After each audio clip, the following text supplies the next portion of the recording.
자, 이제 세 번째 시간입니다. 세 번째 시간에는 배열 문제를 조금 더 응용 문제를 풀어보고 그다음에 다음 진도로 계속 나가도록 하겠습니다. 자, 배열의 응용 문제는 이제 주로 2차원 배열에 대한 예제들을 드릴 건데요. 2차원 배열에서 인덱스를 얼마나 자유자재로 잘 사용할 수 있느냐, 조작할 수 있느냐, 이런 문제들이 주를 이룹니다. 어, 2차원 배열에서 인덱스를 잘 사용하느냐는 포문과 얼마나 잘 연결을 시키고 포문의 조건식 또는 초기 값을 어떻게 잘 조절할 수 있느냐, 조작할 수 있느냐에 대한 문제들입니다. 그래서 한 세 문제 정도 드리려고 생각하고 있는데요. 이제 어떻게 풀 것이냐에 대해서는 제가 간단하게 힌트를 좀 드리면서 문제를 풀어보도록 문제를 드릴 거고요. 여기 있는 것처럼 되도록이면 제가 드리는 이 예제들은 아마 인터넷을 조금만 검색하시면 어떻게 풀 것인지 풀이 방법뿐만 아니라 완벽한 코드까지 다 제공하고 있습니다. 그렇기 때문에 인터넷을 최대한 활용하지 말고 여러분들 나름대로 고민하셔서 문제를 해결해 보셨으면 좋겠습니다. 자, 그러면 이제 시작해 보도록 하겠습니다. 자, 배열 응용 첫 번째 예제입니다. 5 곱하기 5 정수형 배열을 선언해서 출력 예와 같이 시계 방향으로 90도 회전시켜 출력하는 프로그램을 작성하시오 했습니다. 단 조건은 초기값은 이중 포문을 이용해서 5 곱하기 5 배열에 저장해라 라고 했습니다. 그래서 90도 방향으로 회전하지 않고 처음에 초기값을 입력한 것으로 첫 번째 1, 2, 3, 4, 5, 6, 7, 8, 9, 10 이렇게 일반적으로 1부터 25까지의 값이 들어가 있는 형태를 출력하고 그것을 시계 방향으로 90도 회전시키면 제일 오른쪽 위에서 아래로 오른쪽 상단에서 오른쪽 하단으로 1, 2, 3, 4, 5, 두 번째, 오른쪽에서 두 번째 줄, 6, 7, 8, 9, 10, 오른쪽에서 세 번째, 그러니까 세 번째 세로 줄, 11, 12, 13, 14, 15 이렇게 출력이 되게 됩니다. 그래서 첫 번째 출력한 그 매트릭스와 비교해 보면 네, 시계 방향으로 90도 회전시킨 결과물인 것이죠. 이렇게 출력하시면 되고요. 이 문제는 0,0번에 있는 1이 0,4번 방으로 옮겨갔다라고 되어 있죠. 그쵸?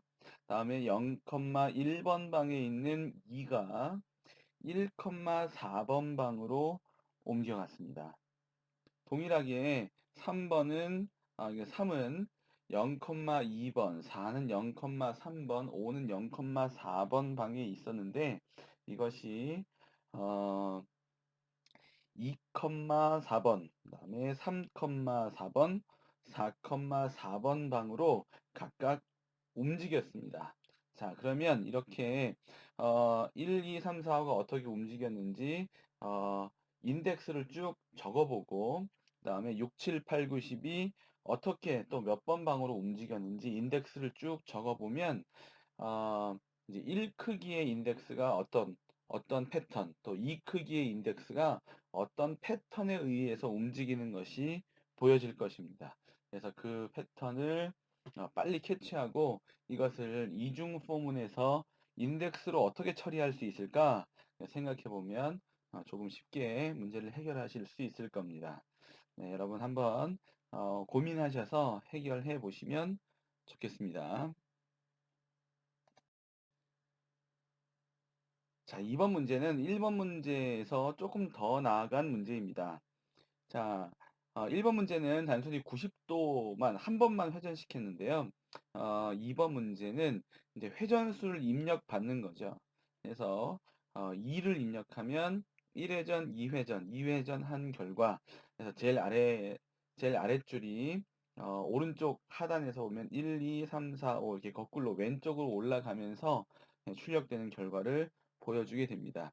자, 그러면 뭐 예상하셨겠지만 네 바퀴를 돌리면 4회전을 돌리면 네, 처음에 아무것도 돌리지 않은 형태 네, 그런 형태로 출력이 되겠죠. 그래서 역시 이것도 어 이제 0,0번 방에 있는 게 몇 컴마 몇 번 방으로 옮겨갔는지 요거를 이제 쭉 적어 보시면 이 패턴만 익히고 나면 별로 어려운 문제는 아닙니다. 이 문제를 여러분은 선배들이나 아니면 이제 다른 학교에서 문제를 내봤을 때 어떻게 또 푸는 학생들이 있었냐 하면 이제 경우의 수가 세 가지로만 나오는 것이죠. 그냥 출력하는 거, 아니면 한 바퀴 돌린 거, 두 바퀴 돌린 거, 세 바퀴 돌린 거. 아무리 회전 숫자를 뭐 7번, 8번, 10번, 20번 이렇게 하더라도 이 네 패턴에서 네 가지 종류의 출력물에서 벗어나지 않는다는 거죠. 그래서 이걸 이제 4의 배수 또는 뭐 나머지로 나누어서 나머지가 0일 때는 첫 번째 출력예처럼 나머지가 1일 때는 1회전한 결과물이 이렇게 출력되도록 하는 그런 코드도 본 적이 있습니다. 그래서 뭐 어떤 코드를 사용하시든 그건 여러분 자유이니까요. 네, 어, 각각의 뭐 그 나머지를 구해서 이렇게 코딩을 하시던 아니면 또 나름대로 여러분 방법으로 코딩을 하시던 한 가지 부탁은 인터넷 보지 않고 네, 코딩을 해본다는 거 네, 아주 중요한 문제입니다.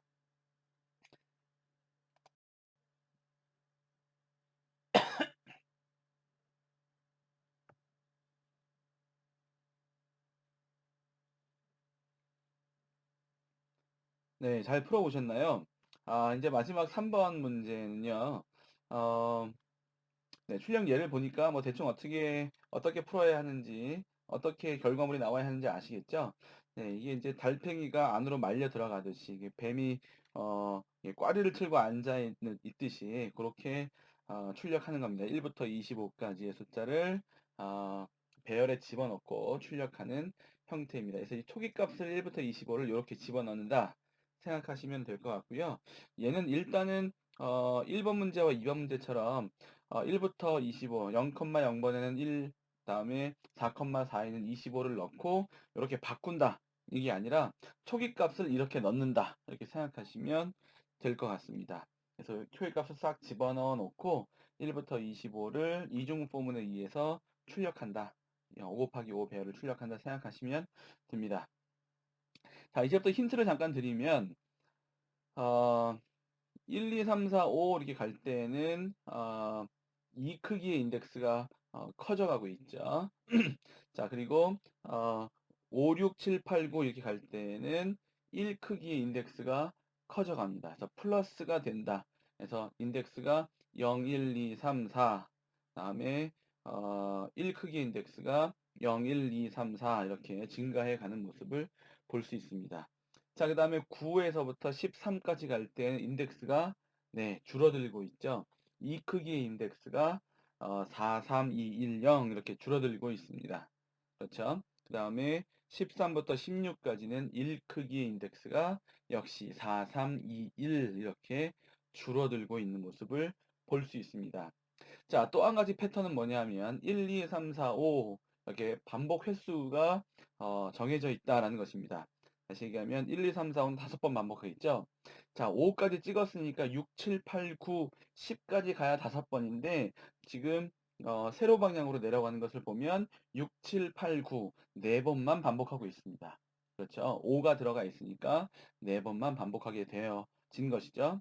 그 다음에 9번부터 13번까지. 근데 9번까지 찍었으니까, 이전 반복해서 찍었으니까, 10, 11, 12, 13. 여기도 4번 반복하고 있습니다. 그러면, 처음에는 5번 반복, 그 다음에 4번, 4번 반복, 그 다음에 14, 15, 16 이렇게 찍을 테니까, 14, 15, 16 3번 반복. 그 다음에 17, 18, 19 3번 반복. 자, 정리하면 인덱스에 늘어나고 줄어들고 하는 패턴은 플러스 플러스 늘어났다가 그다음에 줄어들었다가 다시 늘어났다 해서 두 번씩 늘어나고 줄어들고를 반복하고 있습니다. 자, 그리고 반복 횟수는 5번 반복, 4번, 4번 반복, 그 다음에 3번, 3번 반복, 2번, 2번 반복, 1번, 1번 반복, 이렇게 해서 25까지 마무리가 되는 것이죠. 그래서 반복 횟수도 점점 줄어드는 거, 그 다음에 인덱스의 크기는 늘어났다, 줄어들었다, 늘어났다, 줄어들었다, 이렇게 하는 반복 패턴이 보여지고 있습니다. 이것을 잘 캐치하셔서 이 문제도 한번 인터넷 보지 않고 한번 코딩해 보시고 성공하셨으면 좋겠습니다. 자, 배열에 대한 응용 문제를 앞에 슬라이드에서 풀어보았습니다. 어, 체계 진도상 배열 다음에 어, 이제 함수가 나오는데요. 우리가 배열 전에 포인터를 잠깐 밀어두었죠. 그래서 이 포인터는 이 함수까지 어느 정도 복습을 하고 난 다음에 어, 함수의 그 인자 전달 방법을 설명하면서 네, 포인터에 대한 설명을 자연스럽게 이어가도록 하겠습니다. 그래서 함수를 먼저 다루고 함수 뒤쪽으로 네, 포인터 설명을 하도록 하겠습니다. 포인터가 왜 안 나오지? 이렇게 생각하지 마시고 포인터 뒤쪽에 이어서 갈 테니까 그때 뒤쪽에서 포인터 공부를 계속해 갔으면 좋겠습니다. 바라기는 포인터는 어, 얼굴 보고 수업했으면 좋겠다 하는 마음이 있습니다. 그래서 포인터를 자꾸 미루는 경향이 있기는 한데 아무튼 뭐 안 되면 할 수 없고요. 최대한 뭐 온라인에서도 포인터를 잘 설명할 수 있도록 한번 해보도록 하겠습니다. 뒤쪽에 포인터 설명을 계속 이어가도록 할게요. 자, 이제는 이제 함수에 대해 설명을 하도록 하겠습니다. 예, 함수는 여기 나와 있는 것처럼 특정한 작업을 처리하도록 작성한 프로그램의 단위, 네, 이렇게 설명할 수 있습니다. 여기 그림을 보고 한번 더 설명을 드리면 특정한 인풋이 있을 때 그 인풋을 받아서 처리하고 결과를 출력하는 이런 것들을 이제 함수라고 얘기할 수 있고요. 예를 들어 설명하자면 자판기에 동전을 넣고 우리가 원하는 음료를 버튼을 눌러서 선택한다면 네, 그 음료가 자판기 결과물로 출력되어 나오게 되겠죠. 그렇죠? 이런 것들이 이제 함수의 예다라고 볼 수 있고요. 어, 설명을 좀 보시면 필요한 입력을 받아서 원하는 어떤 기능을 수행한 후에 결과를 반환하는 것, 이걸 함수라고 얘기할 수 있고, 네, 이런 함수는 여기 그림에 있는 것처럼 입력이 있을 수도 있고, 또 그거에 대한 출력이 있을 수도 있습니다. 그리고 입력값이 없는 경우도 있을 수 있고요. 그 다음에 출력값이 자체적으로 뭔가 해결이 다 되어져서 출력값이, 반환값이 없을 수도 있다. 이런 것들이 이제 함수의 특징이다라고 볼 수 있을 것 같습니다. 자, 이런 함수들은 C 언어에서 어떻게 사용되어지는지 이 다음 슬라이드에서부터 좀 더 자세하게 보도록 하겠습니다. 네, 함수의 종류에는 여기 나와 있는 것처럼 라이브러리 함수, 그 다음에 사용자 정의 함수, 이렇게 크게 두 가지 함수로 정의할 수 있습니다. 자, 라이브러리 함수는 우리가 작성하지 않고 우리가 코딩하지 않고 그냥 가져다 쓰는 함수, 마치 우리가 사지 않지만 도서관 가서 필요한 것들을 얻는 것처럼 이미 다 있는 거, 저장되어 있는 것들을 불러다 쓰기만 하면 되는 함수들, 이런 것들을 라이브러리 함수다라고 합니다. 뭐 특정한 헤더 파일 안에 있는 매스 헤더 파일 안에 있는 뭐 ABS 함수라든지 뭐 SQRT 함수라든지 뭐 이런 함수들은 이미 어떤 음, 그 에디터 아니면 툴들, 컴파일러 아닐 수 있을 것 같습니다. 이런 어떤 툴들을 설치할 때 많이 사용되어지는 함수이기 때문에 미리 저장해 놨을 수도 있습니다. 그래서 그런 함수들, 미리 저장되어 있는 함수들, 이런 것들을 라이브러리 함수라고 얘기하고요. 이런 함수들 중에는 뭐 스캔F, 프린트F 아주 많이 사용되어 있는 이런 함수들도 이제 어, stdio.h 헤더 파일에 포함되어 있는 네, 라이브러리 함수다 이렇게 볼 수 있을 것 같습니다. 자, 그리고 나머지 하나, 이제 이 함수, 사용자 정의 함수, 우리가 이제 주목하고 우리가 공부하려고 하는 게 이 사용자 정의 함수인 거죠. 그래서 우리가 필요한 대로 개발자가 구현해서 사용하는 필요한 기능을 코딩하는 이런 함수를 사용자 정의 함수다라고 얘기할 수 있습니다. 우리는 요 이제 함수 뒤쪽 부분에서 이 사용자 정의 함수에 대해서 계속 공부해 가려고 합니다.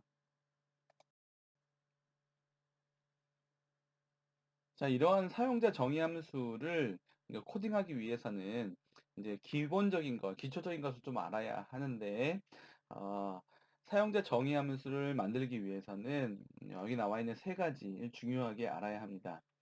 반드시 알아야 합니다. 이 세 가지는 함수의 정의, 함수의 호출, 함수의 선언이 그것인데요. 한 개씩 보면 함수의 정의는 우리가 만드는 함수가 어떤 일을 수행하게 될 것인지, 네, 그 수행하는 절차들을 전부 다 코딩해 놓는 거. 우리가 실제로 함수를 만드는 거, 네, 이런 것들은 이제 함수의 정의다라고 얘기할 수 있습니다. 우리가 지금까지 메인 함수에다가 구구단을 출력해라, 뭐 소수를 구해라, 이런 여러 가지 예제들을 코딩했는데, 이것을 여기에 빗대서 보자면 메인 함수를 정의하는 일이었던 것이죠. 그래서 어떤 일을 하게 만들 것인지 정의하는 것, 코딩하는 것, 이것을 함수의 정의다라고 볼 수 있습니다. 두 번째로 함수의 호출은 정의되어 있는 함수에게 그 정의된 일들을 수행하도록 하기 위해서 그 함수의 이름을 불러서 일을 하도록 시동을 거는 것이라고 볼 수 있습니다. A라는 사람에게 어떤 일을 시키기 위해서 A야 이렇게 부르듯이 sum이라는 함수에게 합계를 구하는 일을 할 수 있도록 하기 위해서 sum 이렇게 부르는 것, 이것을 함수의 호출이라고 하고요.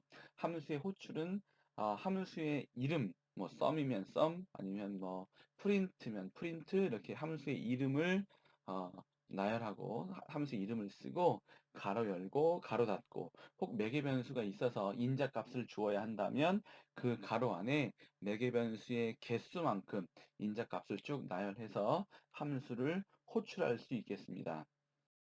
마지막으로 함수의 선언은 프로그램에서 어떤 함수가 사용될 것인지 미리 나열하는 것이라고 얘기했습니다. 그 나열할 때 함수의 원형을 이용한다 이렇게 되어 있는데, 어, 네, 저는 이렇게 설명을 많이 하거든요. 이제 프로그램에서 어, 약속되지 않은 함수의 이름을 갑자기 불러버리면 그 함수가 내가 뭘 해야 되는지 모르는 당황스러워하는 일이 생길 수 있다는 것이죠. 예를 들자면 저희 아들에게 아들아, 내가 너의 이름을 부르면 이런 이런 일들을 해줄래?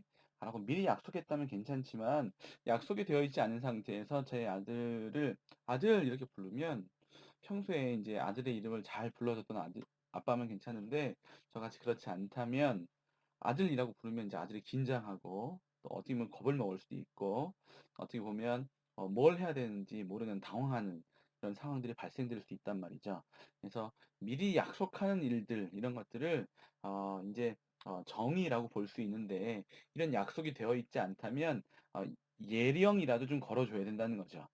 아들아, 이따가 내가 너에게 아들이라고 부를 텐데, 뭔가 일을 시키려고 하는데 그 일은 나중에 설명해 줄 거야.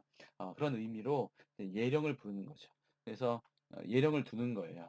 그래서 이제 내가 너의 이름을 부르거나 아들이라고 불러도 당황하지는 말아라. 네, 이런 형태라고, 이런 예라고 좀 보시면 좋을 것 같습니다. 어떻게 보면 뭐 좀 말도 안 되는 예일 수 있긴 하겠지만, 이 예령이다라는 차원에서 좀 생각한다면 어느 정도 좀 이해가 되지 않을까 싶어서 저와 아들의 관계를 한번 이야기해 보았습니다. 자, 이렇듯 함수의 선언은 어, 예, 정의가 되어 있지 않은 상태에서 어떤 특정한 함수를 호출해야 할 때, 정의가 되어 있지 않다. 다시 얘기하면 내가 너를 불렀을 때 이런 이런 일들을 해줘라 라고 미리 약속되어 있지 않은 상태에서 함수의 이름을 불렀을 때 이 함수가 당황하지 않도록 하기 위해서 프로그램 첫 머리에 내가 오늘 이 프로그램들을 실행할 때 너의 이름을 부를 건데 어, 네가 무슨 일을 해야 될지 몰라도 당황하지 마라. 프로그램 마지막 쪽에 가면 네가 무슨 일을 해야 할지 나와 있다. 뭐 가령 이제 예를 들자면 이런 것들인 거죠. 이러한 함수의 선언은 이 함수의 원형을 써줌으로 해서 이제 함수의 선언이 이루어진다라고 볼 수 있고요. 뒤쪽에 가서 이제 함수의 정의, 함수의 호출, 함수의 선언을 다 설명하고 난 다음에 마지막 쯤에 함수의 선언의 원론적인 것을 다시 한번 설명하도록 하겠습니다. 그때 가서 다시 한번 함수의 선언을 들어보면 조금 더 다른 느낌일 수 있을 것 같습니다.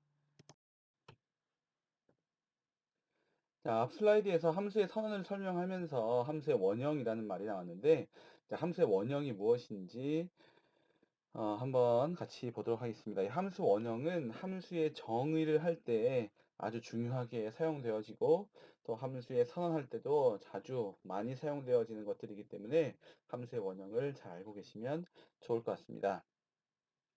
자, 함수의 원형은 어, 제일 앞에 이 함수의 리턴형이 무엇인지, 그 다음에 함수의 이름이 무엇인지, 이 함수를 처리하기 위해서 매개 변수가 몇 개 필요한지, 이런 것들을 적어 놓는 함수의 첫 줄이라고 볼 수 있을 것 같습니다. 영어로는 이제 function prototype 이렇게 얘기를 하기도 합니다. 자, 함수의 원형은 조금 전에 설명한 것과 마찬가지로 제일 처음에 리턴형을 써줍니다. 리턴형. 다음에 함수의 이름을 써주고요. 제일 마지막으로 매개 변수를 써주게 되어 있습니다. 자, 예를 들어서 선언한 것들을 보면 함수의 원형을 한번 보면 int sum 가로 열고 int a 가로 닫고 이렇게 되어 있는데요. 제일 앞에 int는 return형을 얘기하고요. sum은 함수의 이름을 얘기하고 가로 열고 안쪽에 있는 int a는 매개 변수를 선언한 것입니다. 자, 차례로 하나씩 설명을 해 보면 return형은 함수를 수행하고 자신을 호출한 곳으로 되돌아갈 때, 이거 어디서 많이 들었죠? 네, 앞에 우리 분기문에서 return을 설명할 때 많이 들었죠, 그렇죠?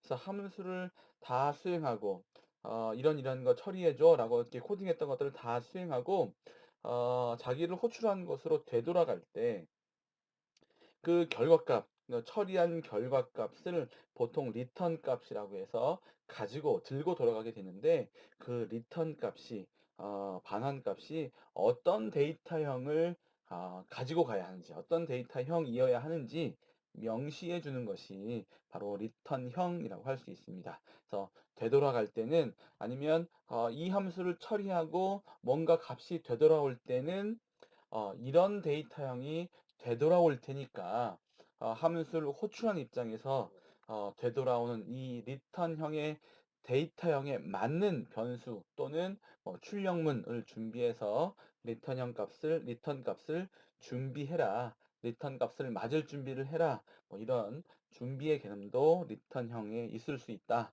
하는 거 기억하시면 좋겠습니다.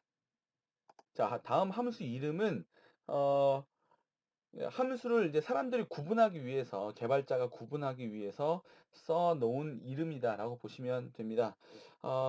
함수 이름을 개발자가 구분하기 위해서, 네, 엄밀히 얘기해서 그렇습니다. 엄밀히 얘기하면, 이 컴파일러는, 프로그램들은, 컴퓨터는 이 함수를 함수의 이름으로 구분한다라기보다는 이제 함수 코드가 정해져 있는 이제 주소로, 메모리 주소로 기억하는 경우가 훨씬 더 많습니다. 그렇게 기억합니다. 그런데 메모리 주소로 기억하는 거는 사람들이 이제 어려워하기 때문에 이름을 부여하고 그 이름으로 호출하고 그 이름으로 코딩하고 이렇게 하도록 하기 위해서 함수의 이름을 주게 되는데 이 함수의 이름은 구별할 수 있는 이름이어야 하죠. 그렇죠? 그래서 변수명, 배열명과 같은 규칙을 사용해서 함수의 이름을 짓게 됩니다.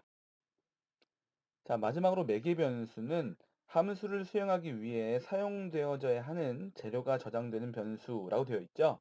자, 함수를 호출할 때, 저 일을 처리하기 위해서는 이런 값들이 필요해 라고 생각해서 인자값을 넘겨주게 되는 함수 호출이 있는데, 인자값을 넘겨줄 때 그 인자값을 받아서 저장하는 이런 변수를 매개 변수라고 얘기합니다. 앞에서도 설명을 몇 번 했던 것 같은데요.